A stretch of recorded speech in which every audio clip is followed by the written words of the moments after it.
हाँ जी students, good evening बेटे। बेटे अपना नेक्स्ट चैप्टर है केमिकल कोऑर्डिनेशन एंड इंटीग्रेशन। ठीक है, केमिकल कोऑर्डिनेशन एंड इंटीग्रेशन। देखो लास्ट चैप्टर की सीगा न्यूरल कंट्रोल, है ना, न्यूरल कंट्रोल एंड कोऑर्डिनेशन। हुण अपने को कैमिकल कोऑर्डिनेशन या कैमिकल कंट्रोल एंड कोऑर्डिनेशन कह लो। ਉਹਦੇ ਅੰਦਰ ਤੇ ਇਹਦੇ ਅੰਦਰ ਡਿਫਰੈਂਸ ਕੀ ਹੈ? ਉਹਦੇ ਅੰਦਰ ਬੇਟੇ ਬਹੁਤ ਰੈਪਿਡ ਰਿਸਪੌਂਸ ਆਉਂਦਾ ਸੀਗਾ। ਨਿਊਰੋਨਸ ਨੇ ਨਾ ਜਿਹੜੇ ਉਹ ਆਪਸ 'ਚ ਆਪਾਂ ਕਹਿੰਦੇ ਸੀਗੇ ਕਿ ਇੰਟਰਕਨੈਕਟਡ ਨੇ, ਹੈ ਨਾ। ਇੱਕ ਨਿਊਰੋਨ ਦਾ ਐਂਡ ਹੈ, ਦੂਸਰੇ ਦਾ ਹੈਡ ਹੈ, ਠੀਕ ਹੈ, ਡੈਂਡਰਾਈਟਸ ਹੈ, ਐਗਜ਼ੋਨਸ ਹੈ।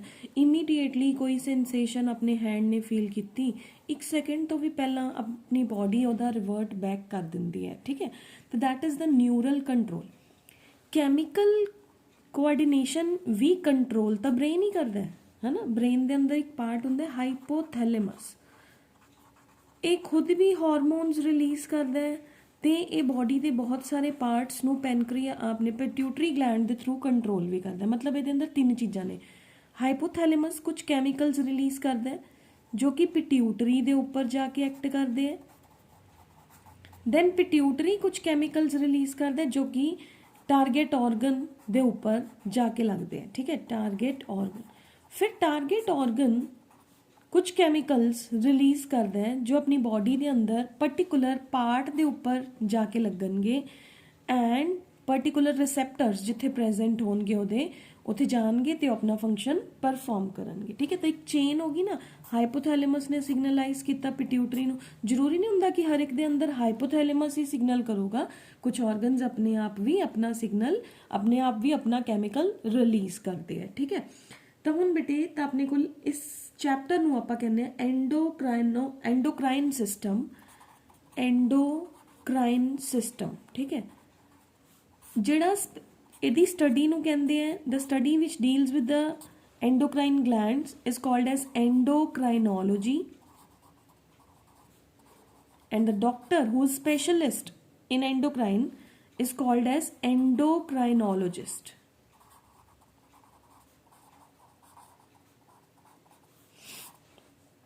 Clear? Now we have this. ਹੁਣ ਦੇਖੋ ਬੇਟੇ ਆਪਣੀ ਬੋਡੀ ਦੇ ਅੰਦਰ ਕੀ ਹੁੰਦਾ ਹੈ? ਗਲੈਂਡਸ ਹੁੰਦੇ ਨੇ। ਗਲੈਂਡਸ ਕੀ ਹੈ? ਗਲੈਂਡ ਕੋਈ ਵੀ ਟਿਸ਼ੂ, ਸੈੱਲ ਜਾਂ ਆਰਗਨ ਹੋ ਸਕਦਾ ਪਾਰਟਿਕੂਲਰ ਜੋ ਕਿ ਬੋਡੀ ਦੇ ਅੰਦਰ कुछ substances release कर रहा होंदा है, ठीक है।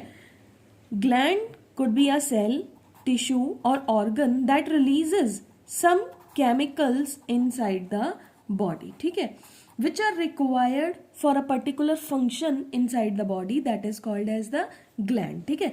तो जो कि कुछ certain useful chemical compounds secrete करन body दे अंदर, कुछ tissues या organs which secretes the useful compounds inside the body या useful chemicals inside the body, ठीक है, which are required to perform the particular function, ठीक है, जो कि particular function ਨੂੰ perform ਕਰਨ ਲਈ required ਨੇ। such parts are called as the glands। ਉਹਨਾਂ ਨੂੰ ਆਪਾਂ ਕੀ ਕਹਿੰਦੇ ਆ? glands ਕਹਿੰਦੇ ਆ। glands ਬੇਟੇ 2 ਤਰ੍ਹਾਂ ਦੇ ਹੁੰਦੇ ਆ, exocrine glands and endocrine glands, or we can say basically ਆਪਾਂ ਇਹਨਾਂ ਨੂੰ 2 ਚ ਡਿਵਾਈਡ ਕਰਦੇ ਆ, but somehow ਇੱਕ ਥਰਡ ਕੈਟੇਗਰੀ ਵੀ ਆਪਾਂ ਬਣਾ ਲੈਂਦੇ ਆ, heterocrine glands। exocrine ਕਿਹੜੇ ਹੁੰਦੇ ਨੇ ਬੇਟੇ? ਉਹ glands ਫॉर एग्जांपल ਆਪਾਂ ਅਗਰ ਲਈਏ ਆਪਣਾ ਸਟਮਕ ਹੈ, ਸਟਮਕ ਦੇ ਅੰਦਰ ਗੈਸਟ੍ਰਿਕ ਗਲੈਂਡਸ ਨੇ, ਸਟਮਕ ਦੀ ਵਾਲ ਦੇ ਅੰਦਰ ਗੈਸਟ੍ਰਿਕ ਗਲੈਂਡਸ ਪ੍ਰੈਜ਼ੈਂਟ ਇੱਥੇ, ਠੀਕ ਹੈ। we can make it like this, a wall है, मोटी वाली wall है stomach दी, this is, ਤਾਂ अपने को इस wall दे अंदर gland है, ठीक है। उस gland ने की करना है? उस gland ने अपनी secretion देनी है। there I have is a gland, ਤਾਂ ਇਹਨੇ एक duct बनाई, duct ਦੀ help ਦੇ ਨਾਲ ਇੱਥੇ secretion ਬਣੀ, duct ਦੀ help ਦੇ ਨਾਲ ਇਹ secretion ਅੰਦਰ ਆ ਗਈ, ठीक है। ਤਾਂ ਜੋ ਗਲੈਂਡਸ ਡਕਟਸ ਦੀ ਹੈਲਪ ਦੇ ਨਾਲ ਸਿਕਰੀਸ਼ਨਸ ਨੂੰ ਬੋਡੀ ਦੇ ਅੰਦਰ, ठीक है, which discharges the secretions onto the body surface and into the cavities of the body, they are called as the exocrine glands, ठीक है, जो कि डक्ट ਦੀ ਹੈਲਪ ਨਾਲ ਆਪਣੀਆਂ ਸਿਕਰੀਸ਼ਨਸ ਨੂੰ ਜਾਂ ਤਾਂ ਬੋਡੀ ਦੀ ਸਰਫੇਸ ਦੇ ਉੱਪਰ ਰਿਲੀਜ਼ ਕਰ ਦੇਣ ਜਾਂ ਬੋਡੀ ਦੀਆਂ ਹੀ ਕੈਵਿਟੀਜ਼ ਦੇ ਅੰਦਰ ਰਿਲੀਜ਼ ਕਰਨ, ਉਹਨਾਂ ਨੂੰ ਆਪਾਂ ਕਹਿੰਦੇ ਆ ਐਕਸੋਕ੍ਰਾਈਨ ਗਲੈਂਡਸ, ਠੀਕ ਹੈ।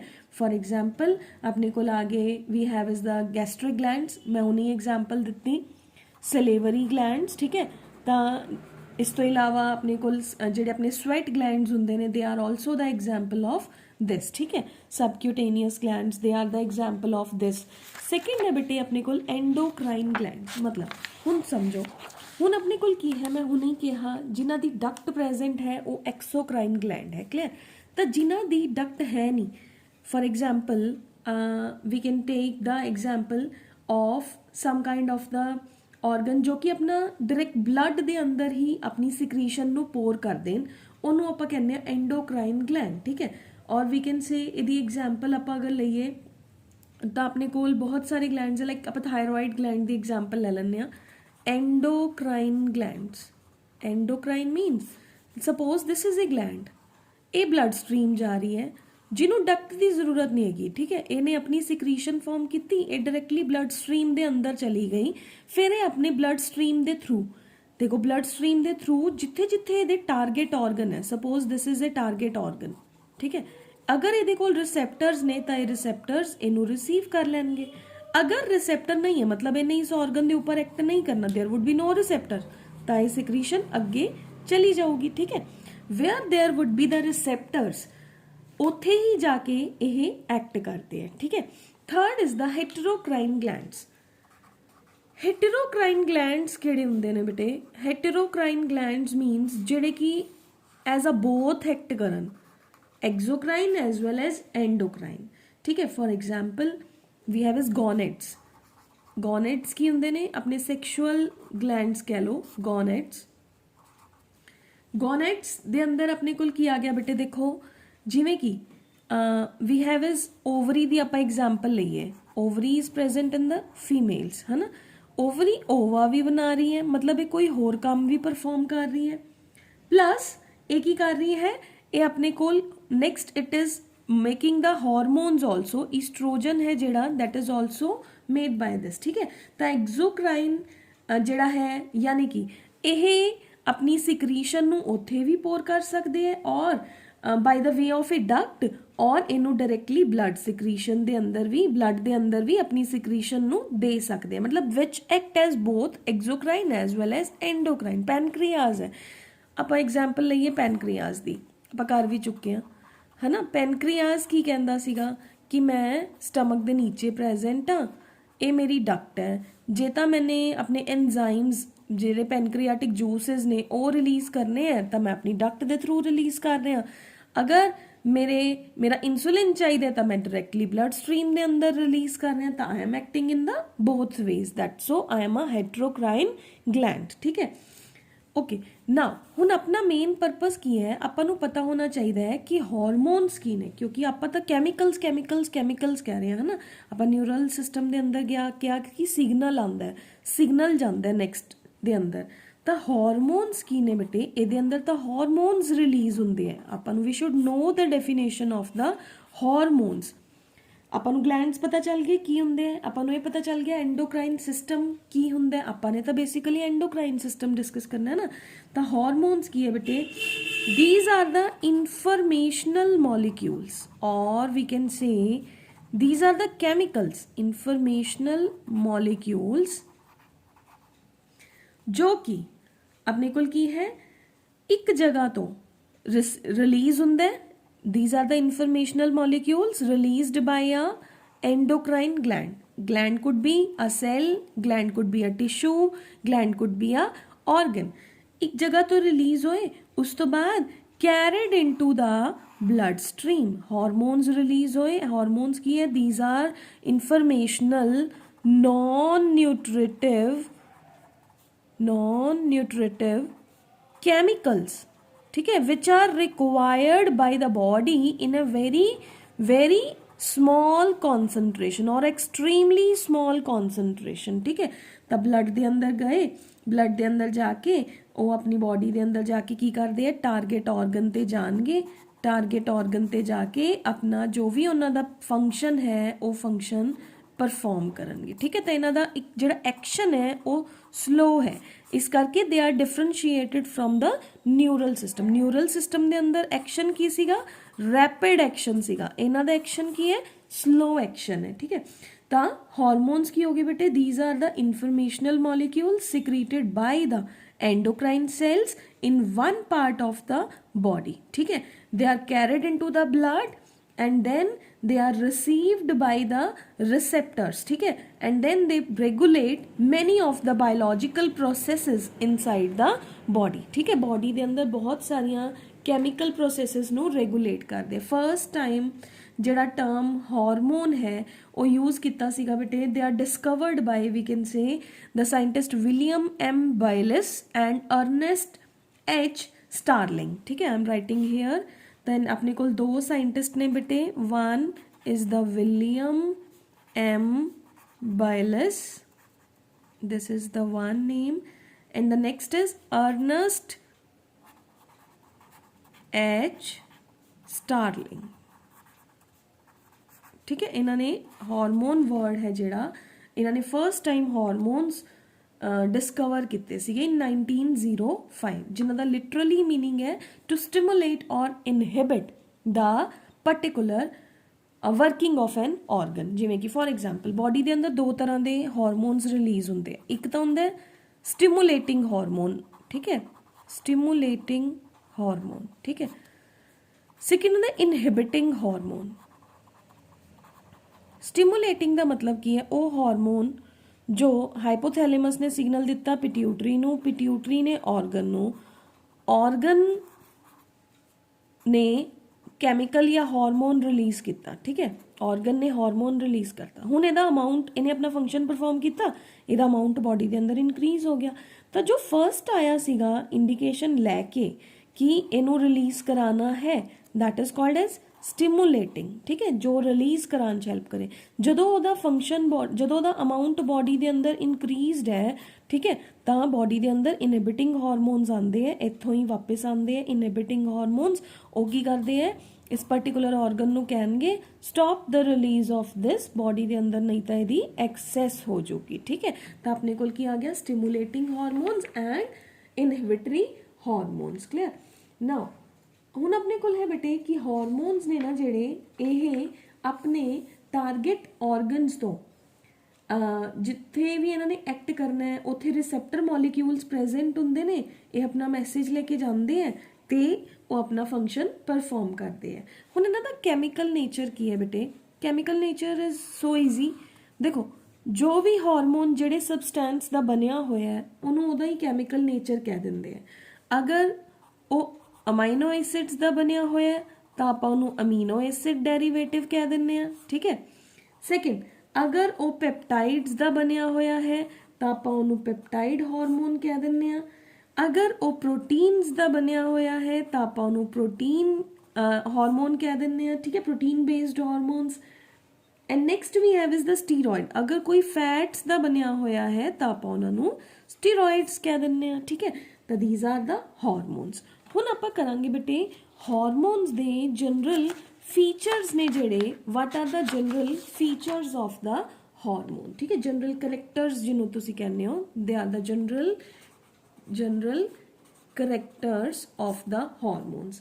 फर्स्ट है बेटे ये हार्मोन्स ने जिहड़े ये लिविंग सेल्स ही रिलीज करते हैं, they are released by the living cells as chemical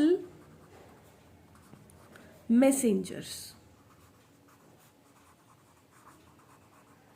ठीक है, केमिकल मैसेंजर्स दे रूप च ये रिलीज होंगे हैं। उस तो बाद ये ब्लड स्ट्रीम दे through they are reached to the target organ through the blood stream. They are carried by the blood stream to the target organ। ਉਸ ਤੋਂ ਬਾਅਦ ਹੈ ਬੇਟੇ ਇਹਨਾਂ ਦਾ ਕੈਮੀਕਲ ਨੇਚਰ, ਜਿਵੇਂ ਆਪਾਂ ਹੁਣੇ ਹੀ ਡਿਸਕਸ ਕੀਤਾ, some are made up of amino acid, some are made up of fats, some are made up of proteins. ਤਾਂ ਇਹਨਾਂ ਦਾ ਕੈਮੀਕਲ ਨੇਚਰ ਆਪਸ ਦੇ ਅੰਦਰ ਡਿਫਰੈਂਟ ਹੁੰਦਾ ਹੈ, ਠੀਕ ਹੈ। They are very low in molecular weight, molecular weight is very very low। ਉਸ ਤੋਂ ਬਾਅਦ ਹੈ they are released in a very low concentration, concentration is also very low।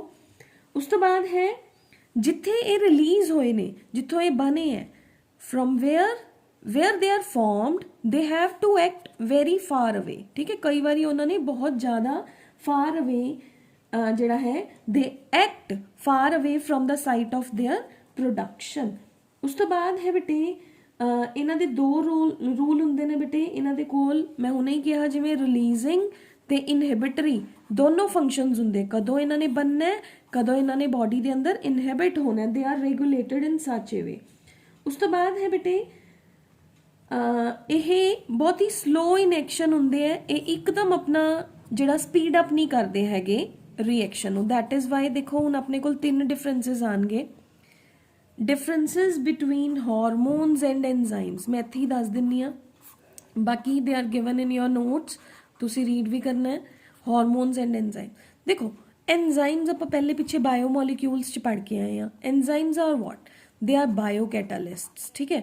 ਬਾਇਓਕੈਟਾਲਿਸਟ ਕੀ ਹੁੰਦਾ ਹੈ, ਜੋ ਕਿ ਰਿਐਕਸ਼ਨ ਨੂੰ ਸਪੀਡ ਅਪ ਕਰਦਾ ਹੈ।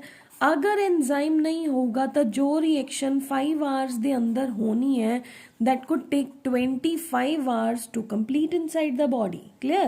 ਤਾਂ ਬਟ ਹਾਰਮੋਨਸ ਨੇ ਜਿਹੜੇ they are effective in very slow concentration and they are slow in action also। ਇਹ ਆਪਣਾ ਐਕਸ਼ਨ ਬਹੁਤ ਸਲੋਲੀ मूव करते हैं, ठीक है। एवं नहीं है कि हुणे ही रिलीज होए हुणे ही अपना एक्शन परफॉर्म करना स्टार्ट कर देंगे, ठीक है।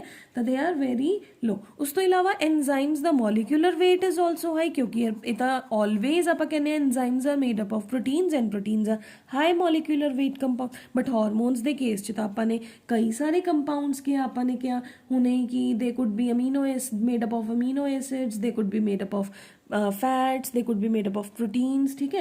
उस तो इलावा ਜਿਹੜੇ एंजाइम्स ने वो अपना क्विक एक्शन परफॉर्म करते हैं, बट हार्मोन्स का एक्शन की हो गया स्लो। ਹੁਣ ਆਪਣੇ ਕੋਲ ਦੇਖੋ ਨੈਕਸਟ ਡਿਫਰੈਂਸ ਆਉਂਦਾ ਹੈ ਹਾਰਮੋਨਸ ਐਂਡ ਵਾਈਟਾਮਿਨਸ। ਇੱਥੇ ਹੀ ਅਗਰ ਆਪਾਂ ਦੇਖੀਏ ਹਾਰਮੋਨਸ ਐਂਡ ਵਾਈਟਾਮਿਨਸ ਕੀ ਹੋ ਗਏ, ਵਾਈਟਾਮਿਨਸ ਤਾਂ ਨਿਊਟ੍ਰੀਟਿਵ ਸਬਸਟੈਂਸਿਸ ਨੇ, ਠੀਕ ਹੈ। ਅਗਰ ਇਹਨਾਂ ਦੀ ਬੋਡੀ ਦੇ ਅੰਦਰ ਡੈਫੀਸ਼ੀਐਂਸੀ ਜਾਂ ਐਕਸੈਸ ਹੁੰਦੀ ਹੈ ਤਾਂ ਇਹ ਕੀ ਕਰਦੇ ਨੇ, ਆਲਦੋ ਜਿਹੜੇ ਐਨਜ਼ਾਈਮਸ ਨੇ ਹਾਰਮੋਨਸ ਨੇ ਉਹ ਵੀ ਤਾਂ ਡਿਸਆਰਡਰਸ ਲੀਡ ਕਰਦੇ ਹੈ, ਬਟ ਆਪਣੇ ਕੋਲ ਵਾਈਟਾਮਿਨਸ ਨੇ ਜਿਹੜੇ ਇਹ ਆਪਣੀ ਬੋਡੀ ਦੇ ਅੰਦਰ ਜਨਰਲੀ ਬਹੁਤ ਸਾਰੇ ਐਨਜ਼ਾਈਮਸ ਦੀ ਵਰਕਿੰਗ ਦੇ ਅੰਦਰ ਐਜ਼ ਅ ਕੋ ਐਨਜ਼ਾਈਮ ਦਾ ਕੰਮ ਵੀ ਕਰਦੇ ਹੈ, ਬਟ ਹਾਰਮੋਨਸ ਦਾ ਐਵੇਂ ਦਾ ਐਕਸ਼ਨ ਨਹੀਂ ਹੁੰਦਾ, ਕਲੀਅਰ। ਉਸ ਤੋਂ ਬਾਅਦ ਹੈ ਬੇਟੇ now we have is the hormones ਨੇ ਜਿਹੜੇ ਇਹਨਾਂ ਦੇ ਆਪਾਂ ਜਨਰਲ ਫੀਚਰਸ ਕਰ ਰਹੇ ਸੀ। ਆਪਣੇ ਕੋਲ 2 ਡਿਫਰੈਂਸਿਸ ਵੀ ਆ ਗਏ side by side, differentiate between the hormones and differentiate between the enzymes and hormones, enzymes hormones and vitamins. ਇੱਕ ਬੇਟੇ ਆਪਣੇ ਕੋਲ ਹੈ ਲਾਸਟ ਇਹਦਾ ਆਲਮੋਸਟ ਹੈ ਦੇ ਆਰ ਕੁਛ ਹਾਰਮੋਨਸ ਨੇ ਨਾ ਜਿਹੜੇ ਉਹ ਬੋਡੀ ਦੇ ਅੰਦਰ ਪ੍ਰੋ ਹਾਰਮੋਨ ਦੀ ਫਾਰਮ ਦੇ ਅੰਦਰ ਰਿਲੀਜ਼ ਹੁੰਦੇ ਹੈ ਐਂਡ ਬੋਡੀ ਉਹਨਾਂ ਨੂੰ, pro means inactive, they are released in the body in their inactive form and they are converted by the body into their active form, ठीक है। कुछ hormones like insulin है जेड़ा वो pro insulin दी form च release हुंदा है, फिर body ਉਹਨੂੰ insulin ਦੇ अंदर convert करदी है, ठीक है। तो कुछ hormones ने जेड़े they are produced as pro hormones, ठीक है। pro hormones means inactive form of the hormone, clear। Next we have is the bete now we have is coordination between endocrine system and nervous system। देखो मैं ਹੁਣੇ ਕਿਹਾ ਕਿ endocrine ਤੇ nervous ਦੇ ਆਪਾਂ ਨੇ differences ਤਾਂ ਪਤਾ ਚੱਲ ਗਿਆ ਆਪਾਂ ਨੂੰ ਕਿ ਉੱਥੇ ਫਟਾਫਟ ਐਕਸ਼ਨ ਹੁੰਦਾ ਹੈ, ਫਾਸਟ ਐਕਸ਼ਨ ਹੈ, ਨਿਊਰੋਨਸ ਨੇ ਜਿਹੜੇ ਉਹ ਇੰਟਰਕਨੈਕਟਡ ਨੇ, ਬਟ ਦੇਖੋ ਇਹਨਾਂ ਦੀ ਆਪਸ 'ਚ ਵੀ ਤਾਂ ਕੋਆਰਡੀਨੇਸ਼ਨ ਹੈ। ਮੈਂ ਹੁਣੇ ਹੀ ਸਟਾਰਟਿੰਗ 'ਚ ਕਿਹਾ ਕਿ ਹਾਈਪੋਥੈਲੇਮਸ ਪਾਰਟ ਆਫ ਬ੍ਰੇਨ ਹੈ ਨਾ, ਜਦੋਂ ਤੱਕ ਮੰਨ ਲਓ ਇਹ ਸਿਗਨਲ ਹੀ ਨਹੀਂ ਦਊਗਾ, ਪਿਟਿਊਟਰੀ ਬਹੁਤ ਸਾਰੇ ਆਰਗਨਸ ਨੂੰ ਕੰਟਰੋਲ ਕਰ ਰਿਹਾ ਹੈ, ਠੀਕ ਹੈ।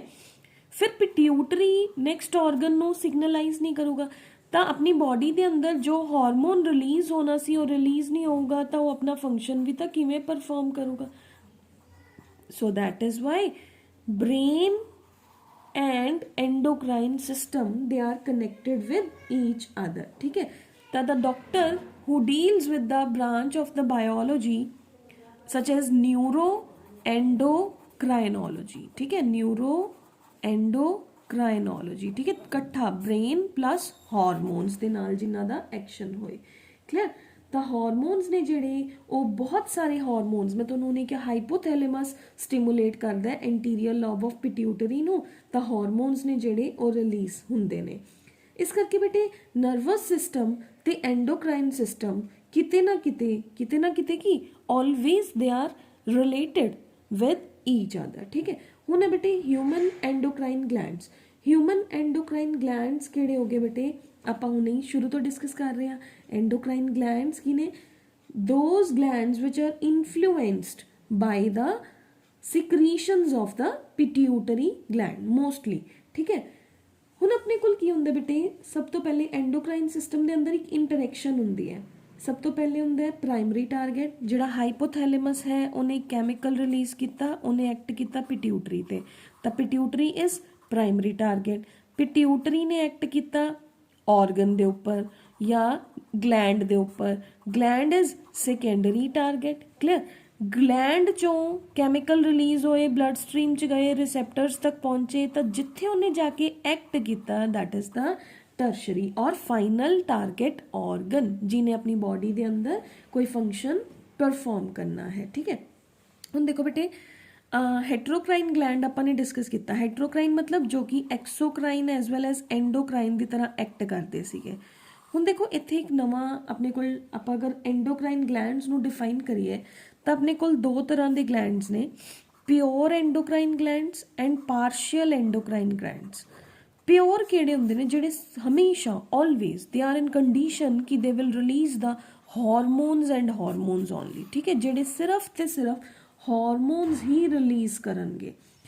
ਐਂਡ ਪਾਰਸ਼ੀਅਲ ਐਂਡੋਕ੍ਰਾਈਨ ਗਲੈਂਡਸ ਕਿਹੜੇ ਹੁੰਦੇ ਨੇ, partial endocrine glands are those glands ਜਿਨ੍ਹਾਂ ਦੇ ਅੰਦਰ ਮੈਂ ਦੋ ਫੰਕਸ਼ਨਸ ਦੱਸੇ ਸੀ, ਜਿਵੇਂ ਗੋਨੇਡਸ ਐਂਡ ਪੈਨਕ੍ਰੀਆਸ, ਜੋ ਕਿ ਹਾਰਮੋਨਸ ਵੀ ਰਿਲੀਜ਼ ਕਰ ਸਕਦੇ ਹੈ and sometimes they will also release some other kind of the substances inside the body, like अगर आप gonads ਦੇ ਅੰਦਰ ovary ਦੀ example ਲਈ ਸੀ ਤਾਂ ovary ova ਵੀ release ਕਰ ਰਹੀ ਹੈ, plus ovary ਚੋਂ hormones ਵੀ release ਹੋ ਰਹੇ ਨੇ। clear now, ठीक है, now we are moving toward the next first of our gland। ठीक है, ਜੇ ਆਪਾਂ we are starting with the hypothalamus। ठीक है, ਹੁਣ ਆਪਾਂ ਸਾਰੇ ਐਂਡੋਕ੍ਰਾਈਨ ਗਲੈਂਡਸ ਨੇ ਜਿਹੜੇ ਉਹਨਾਂ ਨੂੰ ਡਿਸਕਸ ਕਰਾਂਗੇ ਵਨ ਬਾਏ ਵਨ, ਜਿਹਦੇ ਚੋਂ ਫਰਸਟ ਆਪਣਾ ਹੈ ਬੇਟੇ ਹਾਈਪੋਥੈਲੇਮਸ। ਹਾਈਪੋਥੈਲੇਮਸ ਆਪਾਂ ਪਹਿਲੇ ਡਿਸਕਸ ਕਰ ਚੁੱਕੇ ਹਾਂ। ਕਦੋਂ ਡਿਸਕਸ ਕੀਤਾ ਸੀਗਾ, ਲਾਸਟ ਚੈਪਟਰ ਦੇ ਅੰਦਰ।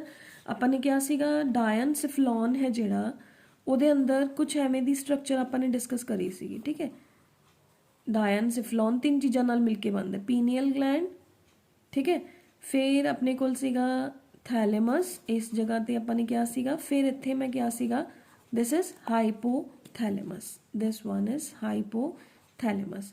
ਹਾਈਪੋਥੈਲੇਮਸ ਦੇ ਨੀਚੇ ਇੱਥੇ ਬਾਈਲੋਬਡ ਗਲੈਂਡ ਪ੍ਰੈਜ਼ੈਂਟ ਹੁੰਦਾ ਹੈ ਵਿਚ ਇਜ਼ ਪਿਟਿਊਟਰੀ ਗਲੈਂਡ। ਠੀਕ ਹੈ, ਪਹਿਲੇ ਆਪਾਂ ਹਾਈਪੋਥੈਲੇਮਸ ਡਿਸਕਸ ਕਰਦੇ ਹਾਂ। ਹਾਈਪੋਥੈਲੇਮਸ ਹੈ ਜਿਹੜਾ ਬੇਟੇ ਇਟ ਇਜ਼ ਐਕਟੋਡਰਮਲ ਇਨ ਓਰੀਜਨ, ਐਂਬਰੀਓ ਦੀ ਕਿਹੜੀ ਲੇਅਰ ਇਹਨੂੰ ਫਾਰਮ ਕਰਦੀ ਹੈ, ਐਕਟੋਡਰਮ ਲੇਅਰ। ਠੀਕ ਹੈ, ਉਸ ਤੋਂ ਬਾਅਦ ਇਹ ਡਾਇਨਸਿਫਲੋਨ ਦੇ ਬੇਸ ਤੇ ਪ੍ਰੈਜ਼ੈਂਟ ਹੁੰਦਾ, ਦਿਸ ਕੰਪਲੀਟ ਇਜ਼ ਡਾਇਨਸਿਫਲੋਨ, ਇਹਦੇ ਬੇਸ ਤੇ ਹੀ ਪ੍ਰੈਜ਼ੈਂਟ ਹੈ ਨਾ, ਦਿਸ ਇਜ਼ ਹਾਈਪੋਥੈਲੇਮਸ ਹੈ ਜਿਹੜਾ ਇਹ ਨਰਵਸ ਟਿਸ਼ੂ ਦਾ ਬਣਿਆ ਹੋਇਆ ਹੁੰਦਾ। ਇਹਦੇ ਨੀਚੇ it is also connected with the pituitary. ਠੀਕ ਹੈ, ਆਲਸੋ ਆਪਣੇ ਕੋਲ we can say blood vessels ਨੇ ਜਿਹੜੀਆਂ ਉਹ ਇਹਨਾਂ ਦੋਨਾਂ ਨੂੰ ਆਪਸ 'ਚ ਕਨੈਕਟ ਕਰਦੀਆਂ ਨੇ। ਐਂਡ ਵੀ ਹੈਵ ਇਜ਼ ਜੋ ਹਾਰਮੋਨਸ ਨੇ, ਦਾ ਨਿਊਰੋਸਿਕਰੀਟਰੀ ਸੈਲਸ ਆਫ ਦਾ ਹਾਈਪੋਥੈਲੇਮਸ ਜਦੋਂ ਉਹ ਸਟਿਮੂਲੇਟ ਹੋ ਜਾਂਦੇ ਹੈ ਤਾਂ ਉਹ ਨਿਊਰੋ ਹਾਰਮੋਨਸ ਰਿਲੀਜ਼ ਕਰਦੇ, ਯਾਨੀ ਕਿ ਹਾਈਪੋਥੈਲੇਮਸ ਦੇ ਜਿਹੜੇ ਸੈਲਸ ਨੇ ਜਦੋਂ ਉਹ ਸਟਿਮੂਲੇਟ ਦਾ ਮਤਲਬ ਹੈ ਜਦੋਂ ਉਹਨਾਂ ਨੂੰ ਪਤਾ ਚੱਲਿਆ ਕਿ ਬੋਡੀ ਦੇ ਅੰਦਰ ਪਰਟੀਕੂਲਰ ਚੀਜ਼ ਦੀ ਕਮੀ ਹੈ, ਪਰਟੀਕੂਲਰ ਚੀਜ਼ ਚਾਹੀਦੀ ਹੈ। ਠੀਕ ਹੈ, ਤਾਂ ਉਹ ਆਪਣੀ ਬੋਡੀ ਦੇ ਅੰਦਰ ਦੋ ਤਰ੍ਹਾਂ ਦੇ ਹਾਰਮੋਨਸ ਰਿਲੀਜ਼ ਕਰ ਸਕਦੇ। ਮੈਂ ਪਹਿਲੇ ਵੀ ਕਿਹਾ ਰਿਲੀਜ਼ਿੰਗ ਐਂਡ ਇਨਹਿਬਿਟਰੀ ਹਾਰਮੋਨਸ। ਠੀਕ ਹੈ, ਤਾਂ ਦ ਨਿਊਰੋਸਿਕਰੀਟਰੀ ਸੈਲਸ ਆਫ ਦ ਹਾਈਪੋਥੈਲੇਮਸ ਜਦੋਂ ਉਹ ਸਟਿਮੂਲੇਟ ਹੋ ਜਾਣਗੇ, these are the neurosecretory cells of the hypothalamus. When they are stimulated they will release the neurohormones. ठीक है, they will release the neurohormones. ਇਹਨੂੰ ਅਗਰ ਮੈਂ ਆਪਾਂ ਇਹ ਦੇਖੀਏ ਤਾਂ ਆਪਣੇ ਕੋਲ ਕੀ ਆ ਜਾਂਦਾ, ਕੁਝ ਇਸ ਤਰੀਕੇ ਦੇ ਨਾਲ ਆਪਾਂ ਇਹਨੂੰ ਡਿਸਕ੍ਰਾਈਬ ਕਰ ਸਕਦੇ ਹਾਂ। ਠੀਕ ਹੈ, ਤਾਂ ਆਪਣੇ ਕੋਲ ਕੀ ਆ ਗਿਆ ਬੇਟੇ, neurosecretory cells, they are just like the ਆਪਣੇ ਜਿਹੜੇ ਉਹ ਹੁੰਦੇ ਨੇ ਨਾ, ਵੀ ਕੈਨ ਸੇ ਨਿਊਰੋਨਸ, ਤਾਂ ਇਹ ਨਿਊਰੋਨਸ ਹੀ ਨੇ, ਬ੍ਰੇਨ ਦੇ ਸੈਲਸ ਨੇ। ਇਹ ਬਲੱਡ ਵੈਸਲਸ ਦੇ ਥਰੂ ਆਪਣੀਆਂ ਸਿਕਰੀਸ਼ਨਸ ਪਾਰਟਿਕੂਲਰ ਜਗ੍ਹਾ ਤੇ ਪਹੁੰਚਾ ਦਿੰਦੇ ਨੇ। ਠੀਕ ਹੈ, ਤਾਂ ਇਹ ਨਿਊਰੋ ਹਾਰਮੋਨਸ ਰਿਲੀਜ਼ ਕਰਦੇ ਹੈ। ਤਾਂ ਦੋ ਤਰ੍ਹਾਂ ਦੇ ਨਿਊਰੋ ਹਾਰਮੋਨਸ ਹੁੰਦੇ ਨੇ, ਰਿਲੀਜ਼ਿੰਗ ਐਂਡ ਇਨਹਿਬਿਟਰੀ। ਰਿਲੀਜ਼ਿੰਗ ਰਿਲੀਜ਼ ਕਦੋਂ ਕਰਨੇ ਨੇ, ਜਦੋਂ ਜ਼ਰੂਰਤ ਹੈ ਬੋਡੀ ਦੇ ਅੰਦਰ। ਇਨਹਿਬਿਟ ਕਦੋਂ ਕਰਨਾ ਹੈ, ਜਦੋਂ ਬੋਡੀ ਦੇ ਅੰਦਰ ਉਹਦੀ ਐਕਸੈਸ ਹੋਗੀ। ਠੀਕ ਹੈ, ਤਾਂ ਆਪਣੇ ਕੋਲ ਕੀ ਆ ਗਿਆ ਬੇਟੇ, ਤਾਂ ਜਿਹੜਾ ਆਪਣਾ ਵੀ ਕੈਨ ਸੇ, ਦੇਖੋ ਇਹ ਹਾਈਪੋਥੈਲੇਮਸ ਸਿਗਨਲਾਈਜ਼ ਕਿਹਨੂੰ ਕਰਦਾ ਹੈ, ਪਿਟਿਊਟਰੀ ਨੂੰ। ਪਿਟਿਊਟਰੀ ਦੇ ਦੋ ਪਾਰਟਸ ਹੁੰਦੇ ਆ ਐਕਚੁਅਲੀ ਨਾ, ਪਿਟਿਊਟਰੀ ਦੇ 3 ਲੋਬਸ ਹੁੰਦੇ ਨੇ ਲਾਈਕ ਦਿਸ। ठीक है, this is first lobe, second middle lobe and last lobe. ठीक है, बट ड्यूरिंग एम्ब्रियोनिक डेवलपमेंट जी मिडल लॉब होंगी है ये इस दे नाल ही मर्ज हो जाती है कुछ इस तरीके दे नाल। ठीक है, this is your anterior lobe of pituitary, this is your posterior lobe of pituitary. इनू समझण दी कोशिश करनी है। उपरों दी अपना हाइपोथैलेमस है, इत्थे बना देने आपां, दीज आर न्यूरोसिक्रीटरी सैल्स। इत्थे न्यूरोन्स हुंदे ने बेटे, ਉਹ ਨਿਊਰੋਨਸ ਦੇ ਸਾਈਟੋਨ ਐਗਜ਼ੋਨਸ ਨੇ ਨਾ ਜਿਹੜੇ ਉਹ ਨੀਚੋਂ ਤੱਕ ਨਹੀਂ ਪਹੁੰਚਦੇ, ਇਹਨਾਂ ਨੇ ਕੁਝ ਕੈਮੀਕਲ ਰਿਲੀਜ਼ ਕੀਤਾ। ਉਹ ਕੈਮੀਕਲ ਆਪਣੇ ਇਸ ਲੋਬ ਆਫ ਬਲੱਡ ਵੈਸਲਸ ਦੇ ਥਰੂ ਇਸ ਐਂਟੀਰੀਅਰ ਲੋਬ ਆਫ ਪਿਟਿਊਟਰੀ ਕੋਲ ਆਉਂਦਾ ਹੈ, ਇਹਨੂੰ ਸਟਿਮੂਲੇਟ ਕਰਦਾ ਹੈ, ਇਹਨੂੰ ਕਹਿੰਦਾ ਜਾ ਬਈ ਤੂੰ ਕੁਝ ਹੋਰ ਕੈਮੀਕਲ ਰਿਲੀਜ਼ ਕਰ ਜੋ ਕਿ ਟਾਰਗੇਟ ਆਰਗਨ ਤੇ ਜਾਊਗਾ and target organ particular hormone blood ਦੇ ਅੰਦਰ ਰਿਲੀਜ਼ ਕਰੂਗਾ। ਹੁਣ ਜਿਹੜਾ ਇਹਦਾ ਪੋਸਟੀਰੀਅਰ ਲੋਬ ਹੈ ਨਾ, ਜੋ ਪੋਸਟੀਰੀਅਰ ਲੋਬ ਹੈ ਉਹਦੇ ਅੰਦਰ ਇਹਦੇ ਜਿਹੜੇ ਐਗਜ਼ੋਨਸ ਨੇ, ਜੋ ਇਹਦੀ ਐਂਡ ਪਲੇਟਸ ਨੇ, ਉਹ ਆਪੇ ਹੀ ਪਹੁੰਚ ਜਾਂਦੇ, ਮਤਲਬ ਇਹ ਆਪਣੇ ਆਪ ਹੀ ਬਣਾਉਂਦਾ ਹੈ ਉਹ ਹਾਰਮੋਨ, ਬਟ ਉਹ ਪੋਸਟੀਰੀਅਰ ਲੋਬ ਦੇ ਥਰੂ ਰਿਲੀਜ਼ ਹੁੰਦੇ। ਤਾਂ ਪੋਸਟੀਰੀਅਰ ਲੋਬ ਹੈ ਨਾ ਜਿਹੜੀ, ਇਹ ਬਹੁਤ ਹੀ ਘੱਟ ਹਾਰਮੋਨਸ ਰਿਲੀਜ਼ ਕਰਦੀ ਹੈ। ਬੇਸਿਕਲੀ ਇਹ ਆਕਸੀਟੋਸਿਨ ਐਂਡ ADH ਹਾਰਮੋਨ ਰਿਲੀਜ਼ ਕਰਦਾ, ADH ਐਂਡ ਆਕਸੀਟੋਸਿਨ। ठीक है, आप फंक्शंस करांगे। बट ਜਿਹੜਾ ਆਪਣੇ ਕੋਲ ਜੋ एंटीरियर लॉब ऑफ पिट्यूटरी है एंड मिडल लॉब जो कि आपस च मर्ज हो गए, ये बहुत सारे हार्मोन्स रिलीज करते हैं, FSH, LH, GH growth hormone, ठीक है, TSH, प्रोलैक्टिन, MSH, ACTH। ठीक है, lots of hormones are released from the anterior lobe of pituitary. अगर आप इत्थे ये कहिए ਜਦੋਂ ਆਪਣੀ ਐਮਬ੍ਰਿਓਨਿਕ ਡਿਵੈਲਪਮੈਂਟ ਹੁੰਦੀ ਹੈ ਨਾ, ਤਾਂ ਜੋ ਹਾਈਪੋਥੈਲੇਮਸ ਹੈ ਤੇ ਜਿਹੜਾ ਪੋਸਟੀਰੀਅਰ ਲੋਬ ਆਫ ਪਿਟਿਊਟਰੀ ਹੈ ਨਾ, hypothalamus and posterior lobe of pituitary they are made up of same kind of the tissue. ਤਾਂ ਇਹਨੂੰ ਲੱਗਦਾ ਵੀ ਇਹ ਮੇਰਾ ਹੀ ਹੈ, ਇਹਦੇ ਜੋ ਵੀ ਐਕਸ਼ਨ ਹੈ ਉਹ ਮੈਂ ਆਪਣੇ ਆਪ ਹੀ ਇਹਦੇ ਥਰੂ ਪਰਫਾਰਮ ਕਰਾ ਲੂੰਗਾ। ਮਤਲਬ ਇਹਦਾ ਇਹ ਲਗਾ ਲਓ ਕਿ ਇਹਨਾਂ ਦਾ ਬਲੱਡ ਕਨੈਕਸ਼ਨ ਹੈ, ਲਾਈਕ ਮਦਰ ਐਂਡ ਡਾਟਰ ਜਾਂ father and son, real father and son. ਪਰ ਜਿਹੜਾ ਇੰਟੀਰੀਅਰ ਲੋਬ ਹੁੰਦਾ ਨਾ, ਉਹ ਕਿਤੇ ਹੋਰ ਬਣਦਾ ਡਿਊਰਿੰਗ ਐਮਬ੍ਰਿਓਨਿਕ ਡਿਵੈਲਪਮੈਂਟ।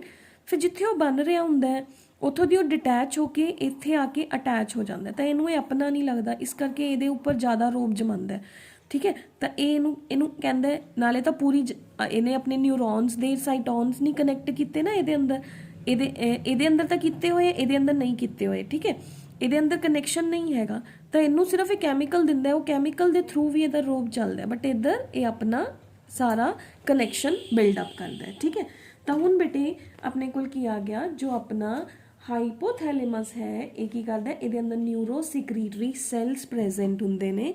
ਇਹਦੇ ਨਿਊਰੋਸਿਕਰੀਟਰੀ ਸੈਲਸ ਨੇ ਜਿਹੜੇ ਉਹ ਨਿਊਰੋ ਹਾਰਮੋਨਸ ਰਿਲੀਜ਼ ਕਰਦੇ। ਮੈਂ ਇੱਕ ਵਾਰ ਫੇਰ ਦੱਸ ਰਹੀ ਹਾਂ, ਹਾਈਪੋਥੈਲੇਮਸ ਬ੍ਰੇਨ ਦੇ ਡਾਇਨਸਿਫਲੋਨ ਦੇ ਬੇਸ 'ਚ ਪ੍ਰੈਜ਼ੈਂਟ ਹੈ, ਜੋ ਜਿਹਦੇ ਅੰਦਰ ਕੀ ਨਿਊਰੋਸਿਕਰੀਟਰੀ ਸੈਲਸ ਪ੍ਰੈਜ਼ੈਂਟ ਨੇ ਜੋ ਨਿਊਰੋ ਹਾਰਮੋਨਸ ਰਿਲੀਜ਼ ਕਰਦੇ ਆ। ਉਹ ਨਿਊਰੋ ਹਾਰਮੋਨਸ ਦੋ ਤਰ੍ਹਾਂ ਦੇ ਹੁੰਦੇ, ਰਿਲੀਜ਼ਿੰਗ ਐਂਡ ਇਨਹਿਬਿਟਰੀ। ਉਹ ਐਕਟ ਕਿਹਦੇ ਉੱਪਰ ਜਾ ਕੇ ਕਰਦੇ ਹੈ, ਉਹ ਜਾ ਕੇ ਪਿਟਿਊਟਰੀ ਦੇ ਉੱਪਰ ਜਾ ਕੇ ਐਕਟ ਕਰਦੇ ਹੈ। ਪਿਟਿਊਟਰੀ ਦੇ 2 ਲੌਬਸ ਨੇ, ਐਕਚੁਅਲੀ 'ਚ 3 ਨੇ, ਬਟ ਜਿਹੜਾ ਇੰਟਰਮੀਡੀਏਟ ਵਾਲਾ ਲੌਬ ਸੀ ਉਹ ਐਂਟੀਰੀਅਰ ਲੌਬ ਦੇ ਨਾਲ ਹੀ ਮਰਜ ਹੋ ਜਾਂਦਾ ਹੈ। We have is anterior pituitary, posterior pituitary and intermediate ਤੇ anterior ਦੋਨੋਂ ਹੀ ਮਰਜ ਹੋ ਜਾਂਦੇ ਆ। ਤਾਂ ਜਿਹੜੇ ਨਿਊਰੋ ਸਿਕਰੀਟਰੀ ਸੈਲਸ ਸੀਗੇ ਉਹਨਾਂ ਦੇ ਐਗਜ਼ੌਨਸ ਨੇ ਜਿਹੜੇ ਉਹ ਐਂਟੀਰੀਅਰ ਲੋਬ ਤੱਕ ਨਹੀਂ ਪਹੁੰਚਦੇ, ਤਾਂ ਇੱਥੇ ਬਲੱਡ ਕੈਪਿਲਰੀਜ਼ ਪ੍ਰੈਜ਼ੈਂਟ ਹੁੰਦੀਆਂ ਨੇ। ਇੱਕ ਵਾਰ ਫਿਰ ਦੇਖੋ ਕੁਛ ਇਸ ਤਰੀਕੇ ਦੇ ਨਾਲ, ਆ ਮੇਰੇ ਕੋਲ ਪਿਟਿਊਟਰੀ ਹੈ, ਆ ਮੇਰੇ ਕੋਲ ਹਾਈਪੋਥੈਲੇਮਸ, ਇਹਦੇ ਆ ਨਿਊਰੋ ਸਿਕਰੀਟਰੀ ਸੈਲਸ ਨੇ, ਆ ਐਂਟੀਰੀਅਰ ਲੋਬ 'ਚ ਐਂਟਰ ਹੋਣਾ ਤਾਂ ਇਹ ਇੱਥੇ ਹੀ ਇਹਦੇ ਖਤਮ ਹੋ ਜਾਂਦੇ ਹੈ। ਆਪਾਂ ਕਹੀਏ ਤਾਂ ਦੈਟ ਇਜ਼ ਇਟਸ ਐਗਜ਼ੌਨ ਦੇ ਐਂਡ ਟਰਮੀਨਲਸ, ਬਟ ਇਹਦੇ ਐਗਜ਼ੌਨ ਦੇ ਐਂਡ ਟਰਮੀਨਲਸ ਪੋਸਟੀਰੀਅਰ ਲੋਬ ਦੇ ਅੰਦਰ ਕਨੈਕਟਡ ਹੁੰਦੇ ਨੇ। ਤਾਂ ਇਹਨੇ ਜੋ ਵੀ ਚੀਜ਼ ਦੇਣੀ ਹੈ ਇਹ ਬਲੱਡ ਵੈਸਲਸ ਦੇ ਥਰੂ ਐਂਟੀਰੀਅਰ ਲੋਬ ਆਫ ਪਿਟਿਊਟਰੀ ਕੋਲ ਜਾਊਗਾ, ਇਹਨੇ ਜੋ ਵੀ ਚੀਜ਼ ਦੇਣੀ ਹੈ ਉਹ ਬਲੱਡ ਵੈਸਲਸ ਦੇ ਥਰੂ ਨਹੀਂ ਜਾਊਗਾ। ਮਤਲਬ ਇਹ ਇਹਦਾ ਸਗਾ ਬੇਟਾ ਹੈ, ਇਹ ਜੋ ਵੀ ਕੰਮ ਕਰਦਾ ਇਹਨੂੰ ਸਪੂਨ ਫੀਡਿੰਗ ਕਰਦਾ, ਇਹਨੂੰ ਕਹਿੰਦਾ ਜੋ ਤੂੰ ਟੈਨਸ਼ਨ ਨਾ ਲੈ, ਮੈਂ ਆਪਣੇ ਆਪ ਤਿਆਰ ਕਰ ਦੂੰਗਾ, ਤੂੰ ਬਸ ਰਿਲੀਜ਼ ਕਰ। ਬਟ ਇਹਨੂੰ ਇਹ ਰੋਪ ਪਾ ਕੇ ਕਹਿੰਦਾ ਕਿ ਨਹੀਂ ਤੈਨੇ ਇਹ ਕਰਨਾ ਹੀ ਕਰਨਾ ਹੈ, ਠੀਕ ਹੈ, ਸਮਥਿੰਗ ਲਾਈਕ ਦੈਟ।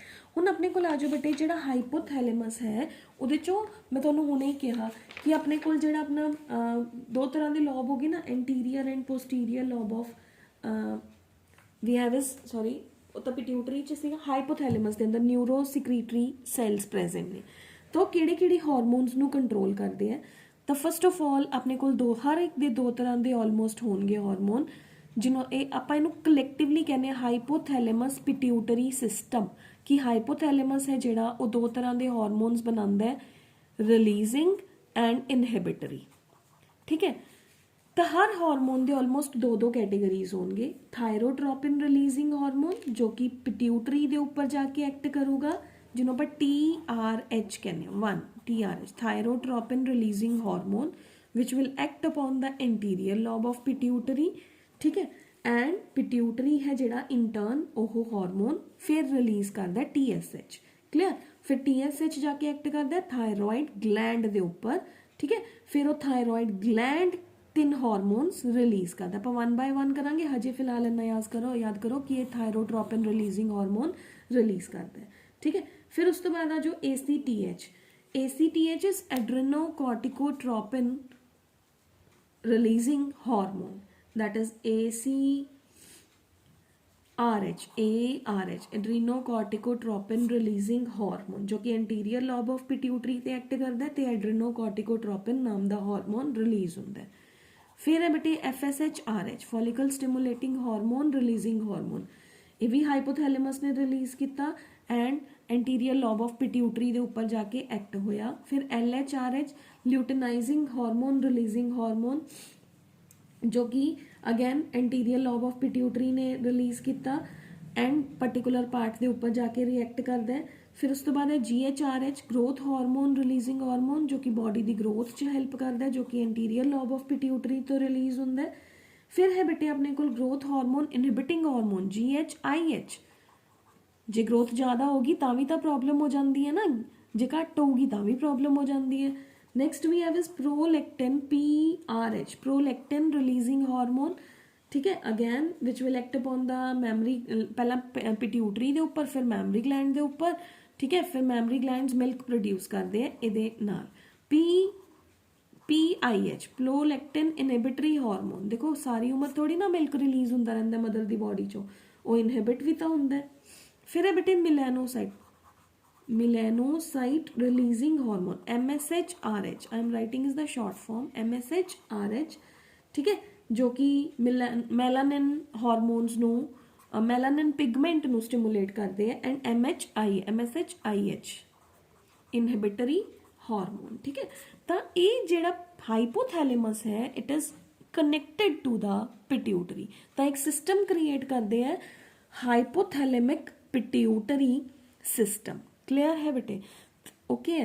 तो next we are moving toward is our pituitary gland, clear. तो पिट्यूटरी ग्लैंड मैं नाल ही कराऊंगी ताकि थोड़ा कुछ छुट्टे ना बेटे, ताकि अपना रह ना जाए। तो पिट्यूटरी ग्लैंड है जिहड़ा ये कित्थों दी ओरिजिनेट हुंदा है, ये अपना एंडोडर्म ਇਹਦਾ ਐਕਟੋਡਰਮ ਆਫ ਐਮਬਰੀਓ ਤੋਂ ਓਰੀਜਿਨੇਟ ਹੁੰਦਾ ਹੈ, sorry ectoderm of the embryo ਤੋਂ, it is originated from the ectoderm of the embryo। मैं उन्हें किया कि एक छोटा जा pear shaped gland है, ठीक है, जिदे की 3 lobes ने, anterior, middle and posterior, ठीक है। so we have is the anterior ਨੂੰ ਆਪਾਂ adenohypophysis ਵੀ ਕਹਿ ਦਿੰਦੇ ਆ, intermediate ਨੂੰ pars intermedia and posterior ਨੂੰ pars nervosa ਜਾਂ ਨਿਊਰੋਹਾਈਪੋਫਾਈਸਿਸ ਵੀ ਕਹਿ ਦਿੰਦੇ ਆ, ਠੀਕ ਹੈ। ਤਾਂ ਇਹ ਕਿਹੜੇ ਕਿਹੜੇ ਹਾਰਮੋਨਸ ਰਿਲੀਜ਼ ਕਰਦਾ, ਜਿਹੜੇ ਜਿਹੜੇ ਆਪਾਂ ਨੇ ਹੁਣੇ ਹਾਈਪੋਥੈਲੇਮਸ 'ਚ ਪੜ੍ਹੇ ਉਹੀ ਤਾਂ ਇਹਦੇ 3 ਲੋਬਸ ਹੋ ਗਏ, ਐਂਟੀਰੀਅਰ, ਮਿਡਲ ਐਂਡ ਪੋਸਟੀਰੀਅਰ। ਬਟ ਜਿਹੜੀ ਦੁਬਾਰਾ ਦੇਖੋ ਮਿਡਲ ਤੇ ਐਂਟੀਰੀਅਰ ਲੋਬਸ ਕਨੈਕਟਡ ਹੋ ਜਾਂਦੀਆਂ ਨੇ। ਇਹ ਕਿਹਦੇ ਨਾਲ, ਇਹਦਾ ਸਿਗਨਲ ਕਿੱਥੋਂ ਦੀ ਆਇਆ, ਇਹਦਾ ਬਲੱਡ ਕੈਪਿਲਰੀਜ਼ ਦੇ ਥਰੂ ਆਇਆ, ਥਰੂ ਨਿਊਰੋਨਸ ਇੱਥੇ ਪ੍ਰੈਜ਼ੈਂਟ ਨੇ, ਠੀਕ ਹੈ। ਇਹਦੇ ਨਿਊਰੋਨਸ ਦੇ ਐਗਜ਼ੋਨਸ ਅੰਦਰ ਤੱਕ ਆ ਜਾਂਦੇ ਆ, ਠੀਕ ਹੈ, ਕੁਝ ਇਸ ਤਰ੍ਹਾਂ ਨਾਲ। ਹੁਣ ਆਪਣੇ ਕੋਲ ਇਹਦੇ ਹਾਰਮੋਨਸ ਕਿਹੜੇ ਕਿਹੜੇ ਨੇ, ਸੇਮ ਟੂ ਸੇਮ ਜੋ ਕਿ ਆਪਣੇ ਆਪਾਂ ਹਾਈਪੋਥੈਲੇਮਸ 'ਚ ਪੜ੍ਹ ਕੇ ਆਏ ਹਾਂ। ਤਾਂ ਆਪਣੇ ਕੋਲ 2 ਲੋਬਸ ਨੇ ਨਾ, ਐਂਟੀਰੀਅਰ ਐਂਡ ਪੋਸਟੀਰੀਅਰ। ਪਹਿਲੇ ਆਪਾਂ ਐਂਟੀਰੀਅਰ ਲੋਬ ਆਫ ਪਿਟਿਊਟਰੀ ਦੇ ਹਾਰਮੋਨਸ ਡਿਸਕਸ ਕਰਦੇ ਹਾਂ। ਫਰਸਟ ਹੈ FSH, ਫੋਲੀਕਲ ਸਟਿਮੂਲੇਟਿੰਗ ਹਾਰਮੋਨ, ਠੀਕ ਹੈ। ਹੁਣ ਉੱਥੇ ਕੀ ਪੜ੍ਹਿਆ ਸੀ, FSH-RH, ਫੋਲੀਕਲ ਸਟਿਮੂਲੇਟਿੰਗ ਹਾਰਮੋਨ ਰਿਲੀਜ਼ਿੰਗ ਹਾਰਮੋਨ। याद आया, FSH-RH आ रहा। FSH-RH किने बनाया सीगा, एक केमिकल है, हार्मोन है जो कि हाइपोथैलेमस ने बनाया सी, जो कित्थे आके एक्ट किया, एंटीरियर लॉब ऑफ पिट्यूटरी ते। एंटीरियर लॉब ऑफ पिट्यूटरी ने की रिलीज़ किया, FSH रिलीज़ किया। इत्थों दी की निकलिया सी हाइपोथैलेमस चों, FSH-RH, follicle stimulating hormone releasing hormone. इत्थों दी की निकलिया FSH, फॉलिकल स्टिमुलेटिंग हार्मोन, ठीक है। ये अपने कित्थे एक्ट करूगा, टारगेट ऑर्गन दे ऊपर, यानी कि ओवरी दे ऊपर जाके एक्ट किया। और ओवरी दे अंदर फॉलिकल्स प्रेजेंट ने, वो फॉलिकल्स स्टिमुलेट हो जाएगियां ते वो स्टिमुलेट होके अपने ईस्ट्रोजन ते प्रोजेस्टेरॉन हार्मोन्स ने जेड़े वो बनाने स्टार्ट कर देणगियां। फॉलिकल स्टिमुलेटिंग हार्मोन है जेड़ा, ये दोनों च प्रेजेंट हुंदा है, मेल एंड फीमेल। मेल दे अंदर ये स्पर्म प्रोडक्शन च हेल्प करता है, यानी कि ये टेस्टिस के उपर जाके एक्ट करता है, एंड फीमेल दे अंदर ये ओवरीज के उपर एक्ट करता है। तो दोनों की ही जी सैक्शुअल मेनटेनेंस है, सैक्शुअल एक्टिविटीज़ ने उन्होंने मेनटेन करन च हेल्प करता है। नैक्सट है ल्यूटेनाइजिंग हार्मोन, दोनों च प्रेजेंट है, मेल एंड फीमेल। तो फीमेल के अंदर ईस्ट्रोजन एंड प्रोजेस्टेरॉन नू रिलीज़ करान च हेल्प करता है, LH। उत्थे की सी LH-RH, luteinising hormone releasing hormone. वो कित्थों दी चलिया सीगा, वो मेरे कोल हाइपोथैलेमस तो चलिया सी। कित्थे एक्ट किया, एंटीरियर लॉब ऑफ पिट्यूटरी ते। एंटीरियर लॉब ऑफ पिट्यूटरी ने की रिलीज़ किया, LH रिलीज़ किया, that is luteinizing hormone. Male च की बनाने च हेल्प किया इन्हें, टेस्टोस्टेरॉन। फीमेल च की बनाने च हेल्प किया, ईस्ट्रोजन एंड प्रोजेस्टेरॉन, ठीक है। फिर अपने कोल नैक्सट की सी ओहदे अंदर TSH-RH है, RH that is thyroid stimulating hormone releasing hormone, ठीक है। हुण अपने कोल इत्थे की बन, उत्थे की सीगा TRH, आपां ने पढ़िया सीगा ना, thyroid stimulating, thyroid releasing hormone. ये एक्ट की दे उपर किया, एंटीरियर लॉब ऑफ पिट्यूटरी दे उपर। एंटीरियर लॉब ऑफ पिट्यूटरी ने की रिलीज़ करता, TSH रिलीज़ करता, थायरॉइड स्टिमुलेटिंग हार्मोन। इत्थों दी ये हार्मोन रिलीज़ हो गया। हुण ये हार्मोन कित्थे जाके एक्ट करूगा, अपने थायरॉइड ग्लैंड दे ऊपर जाके एक्ट करूगा। वो ग्लैंड की रिलीज़ करूगा T3, T4 and calcitonin, 3 hormone जो कि बॉडी दे वेरीअस टारगेट ऑर्गन्स दे ऊपर जाके एक्ट करनगे, ठीक है। तो उन्होंने बेटे क्रैम करना पऊगा। नैक्सट है अपने पढ़िया सीगा उहदे अंदर ARH, एड्रीनो कॉर्टिकोट्रोपिक रिलीजिंग हार्मोन, जिहड़ा जिन्हें जाके एक्ट किया पिट्यूटरी दे ऊपर, ते पिट्यूटरी ने की रिलीज़ किया, ACTH, adrenocorticotropic, we have is the adrenocorticotropic hormone, ठीक है, ACTH। इन्हें की रिलीज़ किया, इन्हें अपनी बॉडी के अंदर मिनरलोकॉर्टिकॉइड एंड ग्लूकोकॉर्टिकॉइड, ठीक है, और रिलीज़ कराए अपनी बॉडी के अंदर, ठीक है।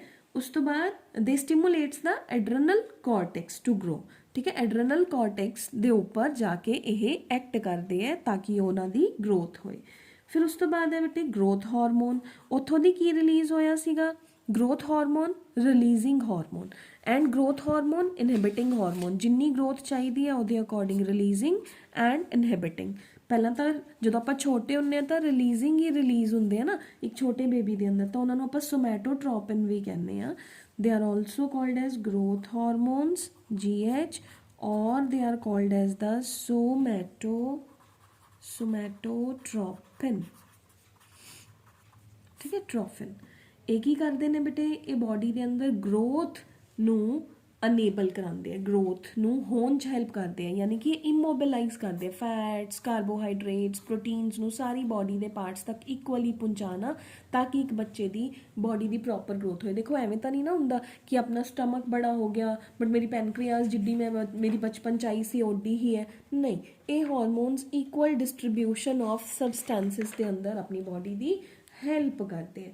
देखो अगर ये हार्मोन्स रिलीज़ ना हो, ठीक है, फिर की होगा, अगर ग्रोथ हार्मोन रिलीज़ ना होए या ज़्यादा रिलीज़ होए फिर अपन नूं दो प्रॉब्लम्स होंदियां ने, ड्वार्फिज्म छोटा रह जाना एंड गिगनेटिज्म ज़्यादा बड़ा हो जाना, गिगनेटिज्म। उस तो बाद है बेटे एक्रोमेगैली, फिंगर्स का बड़ा हो जाना, ठीक है, एक्रोमेगैली। नेक्स्ट है बेटे ਇਹਦਾ next hormone is prolactin releasing hormone and prolactin inhibiting hormone. ਤਾਂ ਉਹ ਪ੍ਰੋਲੈਕਟਿਨ ਰਿਲੀਜ਼ਿੰਗ ਤੇ ਇਨਹਿਬਿਟਰੀ ਕਿੱਥੋਂ ਦੀ ਆਏ ਸੀਗੇ, PRH ਐਂਡ PIH ਕਿੱਥੋਂ ਆਏ ਸੀ, ਹਾਈਪੋਥੈਲੇਮਸ ਚੋਂ। ਕਿੱਥੇ ਐਕਟ ਕੀਤਾ ਸੀ, ਐਂਟੀਰੀਅਰ ਲੋਬ ਆਫ ਪਿਟਿਊਟਰੀ ਤੇ। ਕੰਟਰੋਲ ਕੀ ਕਰਦਾ ਹੈ, PRL ਮਿਲਕ ਗਲੈਂਡਸ ਦੇ ਉੱਪਰ ਜਾ ਕੇ ਐਕਟ ਕਰਦਾ ਹੈ, ਮੈਮਰੀ ਗਲੈਂਡਸ ਦੇ ਉੱਪਰ, and memory glands milk produce ਕਰਦੇ ਹੈ। जिन्ना चिर मिल्क चाहिए उन्ना चिर प्रोड्यूस होंदा है। फिर उस तो बाद PIH आ जाता है, prolactin inhibitory hormone, mammary glands they will stop the production of the milk. Clear है बेटे। The next is we have is posterior lobe of pituitary. Posterior lobe of pituitary जिवें मैं कहा कि ये तां सका बच्चा सीगा, किहदा सीगा, ਜਿਹੜਾ ਇਹਦਾ ਹਾਈਪੋਥੈਲੇਮਸ ਹੈ ਉਹਦਾ ਤੇ ਇਹਦਾ ਤਾਂ ਟਿਸ਼ੂ ਹੀ ਸੇਮ ਹੈ। ਤਾਂ ਇਹ ਕਹਿੰਦਾ ਕਿ ਤੂੰ ਤੈਨੂੰ ਜ਼ਿਆਦਾ ਕੰਮ ਕਰਨ ਦੀ ਲੋੜ ਨਹੀਂ ਹੈ, ਕਿ ਤੂੰ ਰੈਸਟ ਕਰ।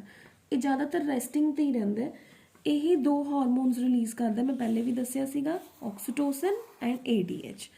ਆਕਸੀਟੋਸਿਨ ਹੈ ਜਿਹੜਾ ਬੇਟੇ, ਇਹਨੂੰ ਆਪਾਂ ਕੀ ਕਹਿੰਦੇ ਆ, ਇਹ ਮਤਲਬ ਮਦਰ ਦੀ ਬੋਡੀ ਦੇ ਅੰਦਰ ਯੂਟਰਾਈਨ ਕੰਟਰੈਕਸ਼ਨਸ, ਕਿਉਂਕਿ ਦੇਖੋ ਹਰ ਇੱਕ ਦੇ ਅੰਦਰ ਤਾਂ ਕੰਟਰੈਕਸ਼ਨਸ ਹੁੰਦੀਆਂ ਹੀ ਨਹੀਂ ਨਾ, ਸਿਰਫ ਉਦੋਂ ਹੀ ਚਾਹੀਦਾ ਨਾ ਇਹ ਹਾਰਮੋਨ ਜਦੋਂ ਆਪਣੀ ਬੋਡੀ ਦੇ ਅੰਦਰ ਬੇਬੀ ਨੂੰ ਬਾਹਰ ਐਕਸਪੈਲ ਕਰਨਾ। ਤਾਂ ਇਹ ਹਾਰਮੋਨ ਪੋਸਟੀਰੀਅਰ ਲੋਬ ਆਫ ਪਿਟਿਊਟਰੀ ਉਦੋਂ ਰਿਲੀਜ਼ ਕਰਦਾ ਹੈ ਜਦੋਂ ਇੱਕ ਮਦਰ ਦੀ ਬੋਡੀ ਦੇ ਅੰਦਰੋਂ ਦੀ, ਇਹਨੂੰ ਬਰਥ ਹਾਰਮੋਨ ਜਾਂ ਮਿਲਕ ਇੰਜੈਕਟਿੰਗ ਹਾਰਮੋਨ ਵੀ ਕਹਿੰਦੇ ਆ। ਜਿਵੇਂ ਹੀ ਬੱਚੇ ਦੀ ਡਿਲੀਵਰੀ ਹੋਊਗੀ ਉਵੇਂ ਹੀ ਮਦਰ ਦੀ ਬੋਡੀ ਦੇ ਅੰਦਰ ਮਿਲਕ ਵੀ ਇੰਜੈਕਟ ਹੋਊਗਾ, ਠੀਕ ਹੈ। ਤਾਂ ਆਕਸੀਟੋਸਿਨ ਕਿੱਥੇ ਆਇਆ, ਪੋਸਟੀਰੀਅਰ ਲੋਬ ਆਫ ਪਿਟਿਊਟਰੀ। ਕਿੰਨੇ ਬਣਾਇਆ, ਨਿਊਰੋਸਿਕ੍ਰੀਟਰੀ ਸੈਲਸ ਨੇ ਹੀ ਐਕਚੁਅਲੀ ਚ ਬਣਾਇਆ ਹੈ, ਬਟ ਉਹਨਾਂ ਨੇ ਰਿਲੀਜ਼ ਕਿਹਦੇ ਥਰੂ ਕਰਾਇਆ ਹੈ, ਪੋਸਟੀਰੀਅਰ ਲੋਬ ਆਫ ਪਿਟਿਊਟਰੀ ਦੇ ਥਰੂ ਰਿਲੀਜ਼ ਕਰਾਇਆ ਹੈ, ਠੀਕ ਹੈ। ਨੈਕਸਟ ਹੈ ਵੀਜ਼ੋਪ੍ਰੇਜ਼ਿਨ, ਜਿਹਨੂੰ ਆਪਾਂ ADH ਵੀ ਕਹਿੰਦੇ, ਐਂਟੀ ਡਾਇਊਰੈਟਿਕ। ਇਹ ਆਪਾਂ ਪਹਿਲੇ ਵੀ ਪੜ੍ਹ ਕੇ ਆਏ ਹਾਂ। ਕਦੋਂ ਪੜ੍ਹ ਕੇ ਆਏ ਸੀਗੇ, ਜਦੋਂ ਆਪਾਂ ਆਪਣਾ ਕਿਡਨੀ ਵਾਲਾ ਚੈਪਟਰ ਐਕਸਕ੍ਰੀਟਰੀ ਸਿਸਟਮ ਕਰਕੇ ਆਏ ਸੀ ਬੇਟੇ। ਤਾਂ ਇਹ ਬੋਡੀ ਦੇ ਅੰਦਰ ਵਾਟਰ ਦੇ ਲਾਸ ਨੂੰ ਚੈੱਕ ਕਰਦਾ ਹੈ ਕਿ ਜ਼ਿਆਦਾ ਨਾ ਹੋਏ ਵਾਟਰ ਲਾਸ, ਠੀਕ ਹੈ। ਤਾਂ ADH is anti diuretic hormone or also known as vasopressin which is controlled by the posterior lobe of pituitary, ਠੀਕ ਹੈ।